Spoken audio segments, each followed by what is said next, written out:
4 interceptions in his first 2 NFL games. No touchdown pass until week 4. For many fans, it looked like the doubters were right about Bo Nix being a reach. By the end of the season, he had rewritten almost every Broncos rookie quarterback record. When I ran out to the field, there were so many people in that stadium. It was huge. Pretty much the whole time I was just thinking, don't mess up, don't mess up. Early on, Bo struggled, throwing 2 interceptions. But somehow, he stayed calm and led a comeback. Auburn was down 1 with 9 seconds left. Bo Nix dropped back, and he did the impossible. Passing yards, completions, and passing touchdowns, and taking the team to the playoffs. We'll reveal the stat that could define his future in the second half of the video. To understand how Nix went from questioned draft pick to playoff starter, you have to go back to the night the Broncos called his name in the first round. The decision to take Bo Nix with the 12th overall pick in the 2024 NFL Draft caught almost everyone off guard. Not only was he off the board earlier than most projections had him, he was also the last of 6 quarterbacks taken in the first round that year. A reminder of just how high the demand for passers was and how risky it felt for Denver to stake their future on him. For a franchise that hadn't been to the playoffs in years, the move was immediately framed as a high-stakes gamble. The Broncos' recent history at quarterback only added to the scrutiny. Since Peyton Manning retired, they had cycled through veterans who couldn't hold the job and draft picks who faded before reaching their potential. Russell Wilson was supposed to change that, but his Denver run ended sooner than expected. By draft night, everyone expected the Broncos to select a quarterback, but few thought they'd call Nix's name so early in the process. On many national draft boards, Nix carried a second-round grade. Some saw him as a player who would need at least a season to develop behind a veteran.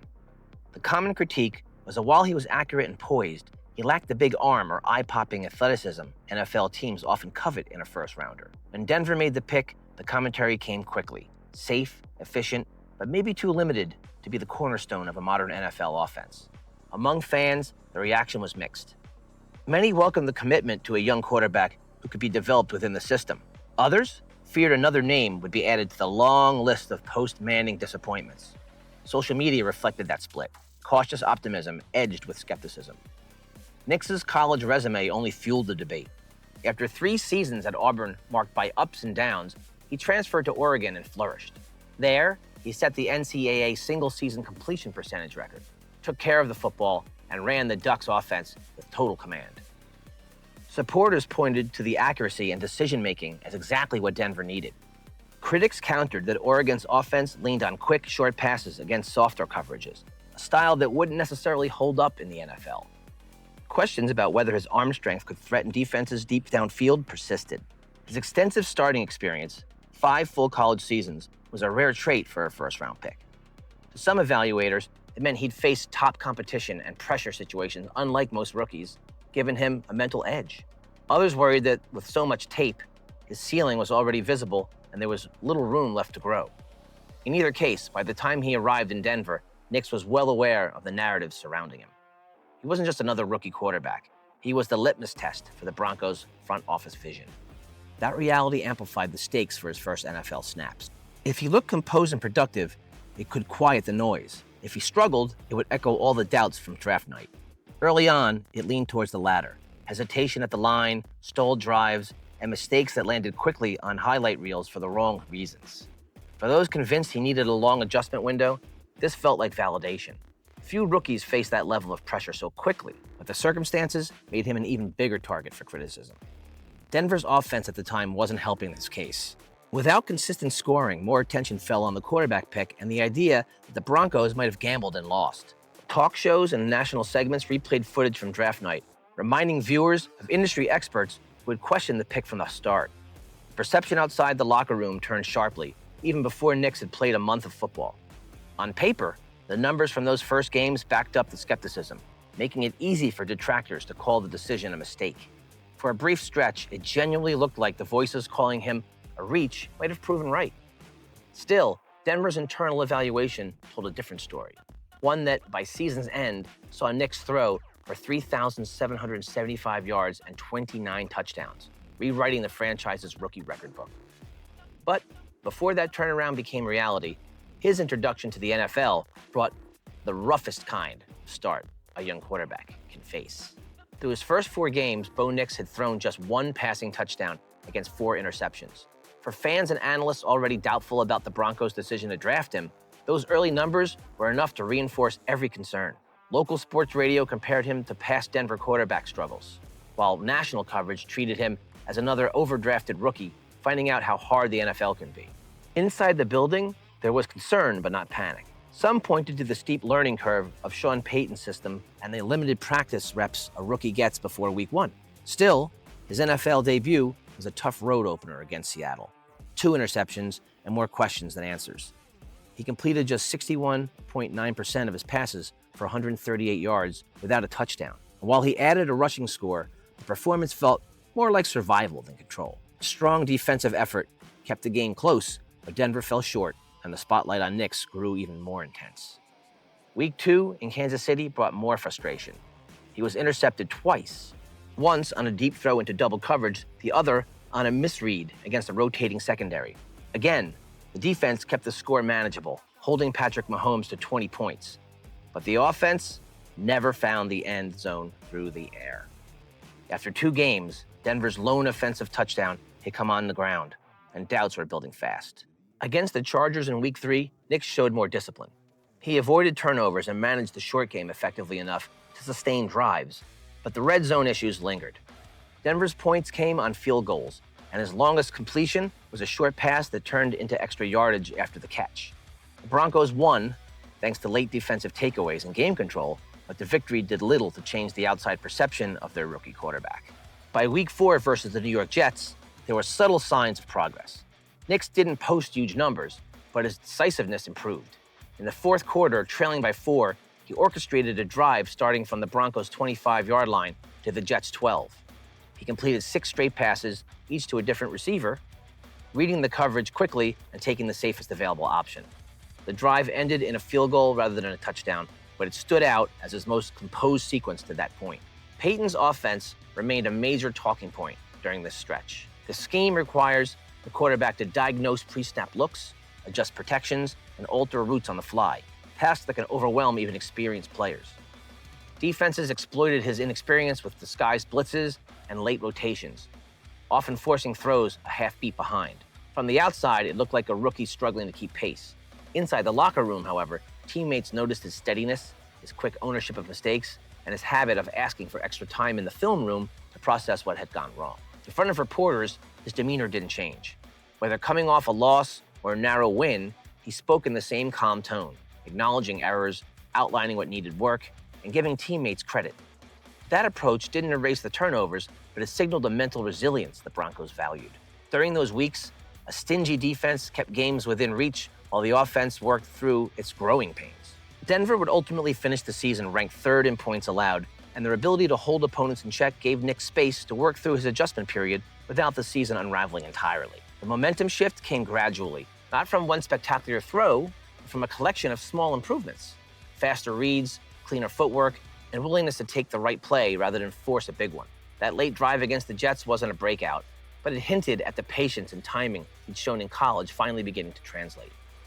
By the close of Week 4, the headline still questioned his ceiling, but for those paying closer attention, there were signs that the worst of his early struggles might be behind him. And soon enough, those signs would turn into a very different story, one where the numbers, the wins, and the way he ran the offense all began to change. From that point in the season, Bo Nix began to look like a completely different quarterback. The hesitation from September was gone, replaced by quicker decisions, sharper timing, and consistent scoring drives. After that shaky opening, he threw 28 touchdowns while adding only 8 interceptions over the remainder of the regular season, finishing the year with 29 TDs and 12 INTs overall. Denver's offense, which had been leaning on its defense to keep games close, suddenly started producing points at a pace that could win games outright. % of his passes and threw 3 touchdowns, including a perfectly placed ball to the back corner of the end zone on 3rd down. In another late season must-win against the Chargers, he stood in against pressure on 3rd and 8, slid in the pocket, and found his slot receiver over the middle to keep the drive alive and seal the outcome. These weren't isolated flashes. They reflected the poise and timing he brought week after week in the second half of the year. Statistically, the surge was undeniable. He finished the regular season with 3,775 passing yards and a 66.3% completion rate, numbers that ranked among the most productive rookie years in franchise history. More importantly, they reflected an offense that was functioning smoothly rather than simply protecting the football and playing field position. For the first time in years, the Broncos looked confident putting games in the hands of their quarterback. Much of that improvement came from growing chemistry with his key targets. His connection with the team's top wideout became a consistent weapon in must-convert situations. The tight ends emerged as reliable options, especially in the red zone, whereas quick release and short area accuracy gave them an edge. Just as important, the offensive line's improved health provided him with cleaner pockets, allowing him to go through full field reads without rushing throws. Sean Payton's midseason adjustments were also crucial. The offense operated at a slightly faster tempo, which simplified defensive looks and allowed Nix to process the field with more clarity. Play designs frequently gave him defined first and second reads, cutting down the decision time against disguised coverages. Inside the red zone, motion and bunch formations created space, giving him high percentage throws that played to his strengths. Each small tweak chipped away at the challenges he faced in the first month. By the season's final stretch, veterans were openly praising his presence in the huddle, noting how he managed late-game situations without panicking. His communication, from protection calls to quick sideline adjustments, reflected the leadership the front office had hoped for when drafting him, only arriving earlier than many expected. Media narratives shifted from questioning the pick to asking how high his ceiling might be. The season ended with Denver securing a playoff berth, a result that required near-perfect execution down the stretch. The offense wasn't just avoiding mistakes anymore, it was winning games. And at the center of that shift was a rookie who had gone from managing drives to finishing them with points. Yet, touchdowns, passing yards, and win totals only tell part of the story. There's another number from his rookie season, hidden in plain sight, that may be even more revealing about what comes next for Bo Nix. Here's the one stat that explains why last year wasn't a fluke: his red zone touchdown rate. In 2024, Bo Nix posted a 36.6% touchdown rate on qualifying red zone passes, with a 2.4% interception rate, both marks ranking among the league's best. That touchdown rate was 7th among qualifying quarterbacks, while his interception rate ranked 12th. It's not sexy, but red zone efficiency determines whether your trips result in 7s instead of 3s, and Nix was money there. Numbers, especially considering how unforgiving the red zone is. Found the end zone, and almost none. The combination meant Denver was capitalizing when it got close and protecting precious scoring chances. That's the kind of efficiency that keeps you in playoff races. Why does this matter so much? Inside the 20-yard line, the margin for error evaporates. Defenses have less ground to cover, so vertical threats are limited and windows for passing are much tighter. Safeties can cheat towards routes without worrying about someone running by them, and linebackers can clog the middle without leaving space behind them. Blitzes come faster, reads have to be made instantly, and any hesitation is lethal. If a quarterback can regularly beat defenses in that box, it's a good sign they can handle pressure anywhere on the field. In Nix's case, this didn't come out of nowhere. His time at Oregon prepared him for tight window throws, often to receivers working in crowded spaces. The Ducks' offense emphasized quick timing routes, precision ball placement, and reading leverage, which all matched what Sean Payton was asking him to do as a Bronco in scoring territory. By the time he reached the NFL, the mechanics and decision-making for his situation were already familiar. Payton's system is designed to magnify that skill set. His years with Drew Brees showed how an accurate, decisive quarterback can thrive without relying on overpowering arm strength. Motion before the snap forces defenders to declare coverage, stacked formations create natural rubs, and route concepts are layered to open slivers of space in compressed areas. In 2024, those same principles gave Nix clear progressions and high percentage throws, reducing the need for risky attempts. The significance of putting up those red zone numbers in year one can't be overstated. Analysts who track performance trends note that red zone decision-making is one of the most stable quarterback skills from season to season. Unlike deep passing, which can swing wildly, or scramble plays, which depend on health and circumstance, efficiency in close quarters tends to persist, supported by a consistent scheme and personnel. With Payton returning and Denver keeping its offensive line intact, there's a strong foundation for that strength to continue. For the Broncos, this means every possession that crossed the opponent's 20-yard line has a higher than average chance of ending in a touchdown pass from their quarterback. Or, at the very least, a safe throw that preserves points. League-wide, plenty of teams see promising drives stall here or turn over into disasters. Denver's ability to finish is a real competitive edge. It shortens games, eases the load on the defense, and forces opponents to press to keep pace. Looking ahead, this is more than just a nice stat to have on a rookie resume. It's the kind of repeatable skill you can build an offense around, especially with a coach who knows exactly how to exploit it. And as long as the surrounding pieces support that approach, there's every reason to believe Nix's efficiency will remain a strength. Of course, numbers alone don't guarantee the same results in year 2. The NFL changes quickly, and defenses will have a full season of film to study. Whether the Knicks can keep that edge will depend on what Denver puts around him, and the decisions they make could determine whether this promising stat turns into something bigger. If year 2 is about proving that early success can last, it starts with the pieces Denver has put in place to help Bo Nix take the next step. The 2025 offseason wasn't about wholesale changes. It was about targeted moves to give him more weapons, maintain protection, and keep the defense strong enough to take pressure off the offense. The Broncos added Evan Engram at tight end, signed J.K. Dobbins, and drafted R.J. Harvey to refresh the backfield, and brought in Pat Bryant at wide receiver in the draft. Engram's ability to stretch the field down the seam and work underneath gives Nix a high percentage target when blitz pressure closes in.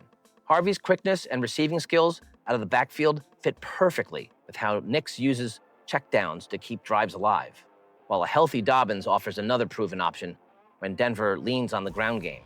Bryant brings size and contested catch ability to complement the precise route runners already on the roster. I just think he brought a lot of confidence to the team. I think his composure, demeanor, mindset, everything you want in the quarterback, he does it at a class act. Just as critical as adding new players was keeping what works best intact. All 5 starters from the 2024 offensive line return, a unit that graded well in both pass protection and run blocking last year. That kind of stability matters. Protection calls, timing, and trust don't have to be rebuilt, and Nix can operate knowing the pocket in front of him will look and feel familiar. For a second-year quarterback, that continuity can be nearly as valuable as a new skill position star. Sean Payton's influence remains central to the plan. He has been clear about his confidence in Nix, noting the quarterback is well ahead of the curve in processing information and commanding the huddle compared to most players at his stage. Payton's history with accurate, decisive passers suggests he will continue to tailor the offense to what Nix does best, moving the ball efficiently, controlling tempo, and limiting mistakes without sacrificing aggression when the opportunity is there. On the other side of the ball, Denver's moves signal the same commitment to building around their young quarterback. Signing former All-Pro safety Talanoa Hufanga upgrades the secondary with a proven playmaker, while first-round pick Jahdae Barron adds versatility to the defensive backfield. The Broncos already ranked 3rd in defensive points allowed in 2024, and the changes aim to generate even more short field opportunities. For Nix, that means more possessions starting closer to midfield and fewer long drives where one mistake can kill momentum. Outside evaluations have started to shift as well. Odds makers have opened Nix at long shot MVP odds, around plus 4,000. A sign of rising beliefs, but not a forecast, more a market signal of interest. He's not among the favorites, but the fact that his name is even on that list a year after being called a reach shows how much he's changed. Of course, every promising setup comes with caution. The league has seen young quarterbacks flash in their first year only to step back in year 2. Over the past decade, each rookie who finished in the top 20 for per-game production saw a statistical decline the following season. Defenses adjust, pressure builds, and sometimes health or roster changes derailed that trajectory. Denver's additions and continuity gave Nix a better chance to buck that trend, but nothing is guaranteed. Bottom line, Denver added weapons and kept core protection in place. The environment to build on year 1 is measurably better. With a deeper set of pass catchers, a fortified backfield, stability up front, and a defense capable of tilting field position, the conditions are in place for sustained growth.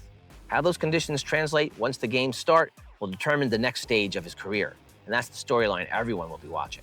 Bo Nix's rookie year didn't just improve Denver's record, it changed how he's perceived across the league. Opening the season, nobody expected us to do this, but we didn't really listen to that. This team deserves it. The doubts from draft night have been replaced with conversations about his potential to be the quarterback the Broncos have been seeking for years. Given his record-setting rookie numbers and standout red zone efficiency, few narratives have reversed this quickly. But year 2 is the real test. Year 2 will answer whether those red zone numbers and the new supporting cast make Nix a true franchise QB. And that's why this season is a must-watch. Tell us, which part of Denver's offseason matters most for Nix's year 2? Weapons, protection, or coaching? Drop your pick below.